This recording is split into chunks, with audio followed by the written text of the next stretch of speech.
የሚያውቁ አይሁድ እንዳይዘመር ሕዝቡን ገሰጹ። እናንተ ዝም ብትሉ እንኳን የቢታንያ ድንጋዮች ያመሰግናሉ ተብሎ ተጽፏል። ሕፃናቱ ዛሬ ሆሳዕና በአርያም አንተ መድኃኒት ነህ እያሉ እልል እያሉ ጌታ እየተዘመረለት በአህያና በውርንጭላይቱ ተቀምጦ ወደ ኢየሩሳሌም ገባ። ልብስ የለበሰው የዘንባባ ዝንጣፊ እያረጉለት ልብሳቸውን አውልቆለት እንኳን አንተ የተቀመጥክባት አህያ ክብር ይገባታል ብለው ሄዱ። የዘንባባው ዝንጣፊ ምንድነው ትርጉሙ ወገኖች? ለምን ቢሉ ዘንባባ እሾህ አለው አንተማ ኃያል አምላክ ነህ ሲሉ ነው። በሌላ በኩል ዘንባባ ልዑለ ባሕርይ አምላክ የማይመረመር አምላክ መሆኑን ያሳየናል። በሌላ መልኩ ዘንባባ ረጅም ነው፣ አንተም ልዑል ባሕርይ ልዑል ነው አይመረመርም ተብሎ ይተረጎማል። ልብሳቸውን ማንጠፋቸው እንኳን አንተ የተቀመጥክባት አህያ መሬት መርገጥ አይገባትም ሲሉ ልብሳቸውን አነጠፉለት። ጌታችን አምላካችን መድኃኒታችን ኢየሱስ ክርስቶስ ከዛ በኋላ እያመሰገኑት እልል እያሉ እያመሰገኑት ሕፃናቱም ሳይቀሩ ሄዱ ተብሎ ተነግሯል፣ ተጽፏል። ደቀ መዛሙርቱም የታዘዙትንም ፈጽመዋል። እንግዲህ ትምህርቱን በደንብ አንስተን ብንነጋገር ጊዜና ሰዓት አይበቃንም። ልብ ልንል የሚገባ አብይ ነገር ምንድን ነው? ዛሬም አምላካችን መድኃኒታችን ኢየሱስ ክርስቶስ የልባችን ጌታና ንጉሥ ነው።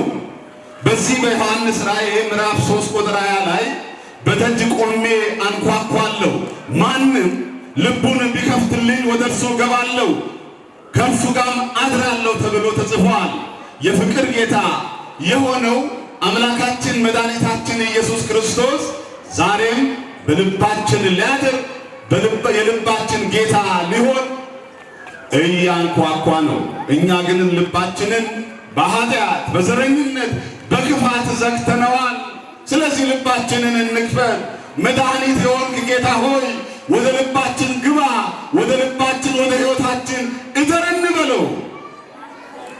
ይመጣል የፍቅር ጌታ የድንግል ማርያም ልጅ በሕይወታችን በልባችን ያድራል።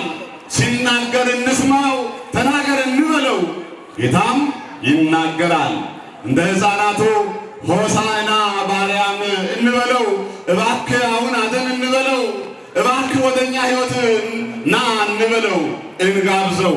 እሱም በፍቅር እያንኳኳ ነውና ሆሳዕና ለዳዊት ልጅ በእግዚአብሔር ስም የሚመጣ ብሩክ ነው፣ ሆሳዕና በአርያም እያሉ ሕፃናቱ እንደጮኹ እኛም እንጩህ ወገኖች። ከእስራታችን የፈታን፣ በጨለማ የነበርነውን ወደ ብርሃን ያመጣን፣ በሞት ላለነው ሕይወት የሰጠን፣ ተጥለን የነበርነውን ያነሳን፣ ታስረን የነበርነውን የፈታን የድንግል ማርያም ልጅ አማኑኤል መድኃኔ ዓለም ኢየሱስ ክርስቶስ ስሙ ለዘላለም የተመሰገነ የተባረከ ይሁን። እስቲ እግዚአብሔርን ልበላችሁ አመስግኑ። አይሁድ እሁድ ዕለት ሆሳዕና ሕፃናቱ ሆሳዕና ብለው ዘመሩ። መድኃኒት ነህ አንተ ያድነናል ብለው ዘመሩ። ዓርብ ዕለት ግን ከአይሁድ ጋር ተሰልፈው ስቀለው፣ አስወግደው ብለው ተናገሩ። እሁድ ሆሳዕና ብለን ዘምረን አይሁድ ስቀለው ብለን ከመናገር እግዚአብሔር ይሰውረን። የእግዚአብሔር ቸርነት የድንግል ማርያም አማላጅነት ከሁላችን ጋር ይሁን። በተማርነው ትምህርት 30፣ 60፣ 100 ያማረ የሃይማኖት ፍሬ እንድናፈራ እግዚአብሔር ይርዳን።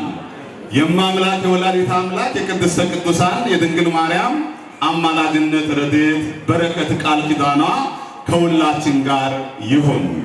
እኔ ያጎደልኩትን አባቶች አምልተው አስፍተው ይነግሩናል። እግዚአብሔር ከሁላችን ጋር ይሁን።